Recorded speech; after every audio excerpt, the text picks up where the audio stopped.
नमस्कार साथियों, आज हम आए हैं मुनिंदर सिंह जी के बकरी फार्म पे जो बुलंदशहर में स्थित है। मुनिंदर सिंह जी बकरी पालन के क्षेत्र में एक जाने पहचाने नाम है और इनका इस पूरे व्यवसाय में 8 साल का एक्सपीरियंस है, जिसके दौरान इन्होंने छोटे बड़े किसानों से, देश के अलग अलग राज्य की अलग अलग मंडियों से अलग अलग प्रकार के नस्लों के बकरे और बकरियां की खरीद की है।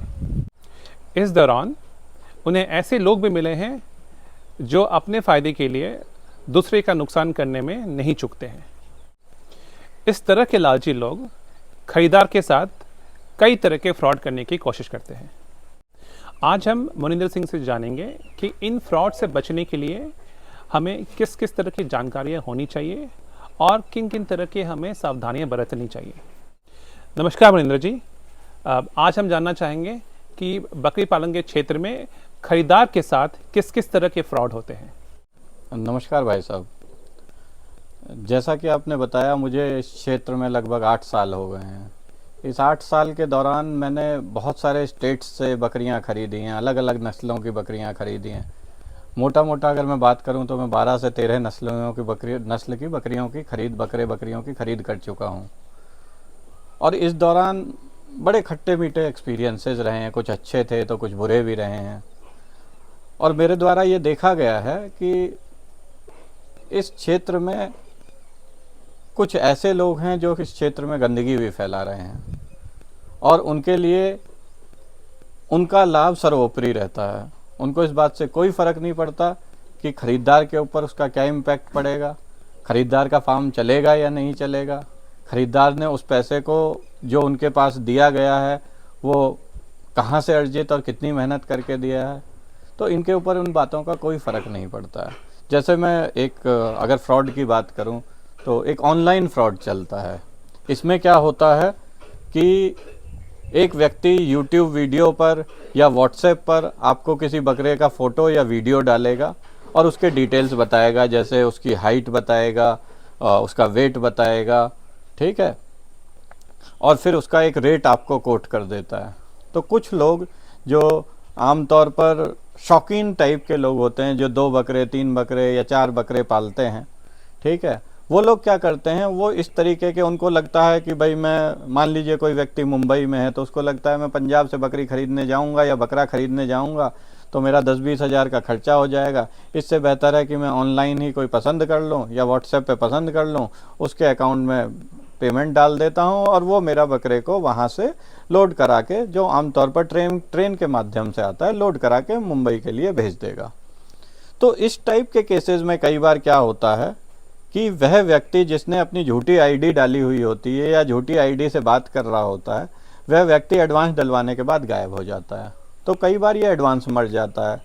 दूसरे केस में क्या होता है कि वह व्यक्ति, उसने जैसे कोई डिटेल दिया है, जैसे हो सकता है हाइट उसने बताई हो बकरे की कि जी 42 इंचेस है और वेट बताया हो साहब 85 kg है, परंतु जब वह बकरा मुंबई पहुंचेगा तो पता चलता है हाइट 36 थी और वेट जो है वो 55 ही किलो था। अब अगले ने जो पेमेंट किया है वो हाइट 42 के हिसाब से और वजन 85 के हिसाब से किया है, तो उसे फिर बड़ा ठगा सा महसूस होता है।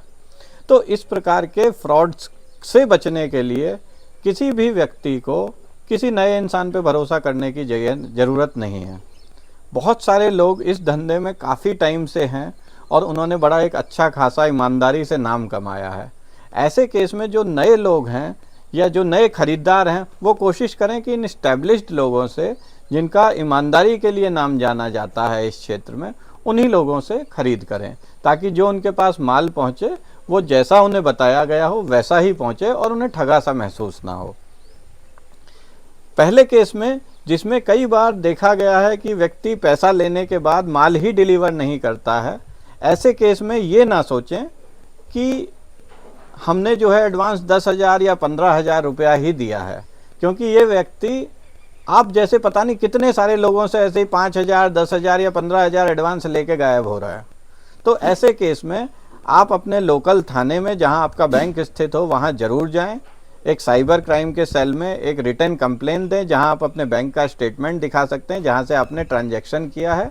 ऐसे केस में पुलिस तुरंत कार्रवाई करते हुए उस अकाउंट पर रोक लगा देती है। और कई बार देखा गया है कि वहाँ के, चाहे वो किसी भी स्टेट में हो, उस संबंधित थाने में फ़ोन करके इस चीज़ की डिटेल्स वहाँ फॉरवर्ड कर देती है।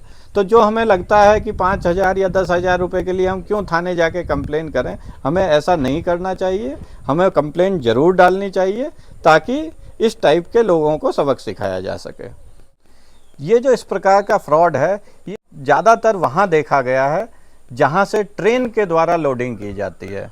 इस टाइप के फ्रॉड्स को देखा गया है आमतौर में ये मथुरा में बहुत हो रहे हैं, हनुमानगढ़ में बहुत हो रहे हैं, अजमेर में बहुत हो रहे हैं, भटिंडा में बहुत हो रहे हैं। यहाँ से जिन भी नस्लों को ट्रेन के द्वारा ट्रांसपोर्ट किया जा रहा है, उनमें अक्सर ये दिक्कतें पाई गई हैं। जैसे अगर बीटल नस्ल को हनुमानगढ़ या बीकानेर से मुंबई या बेंगलोर भेजा जा रहा है, तो इस तरीके के फ्रॉड्स हो रहे हैं।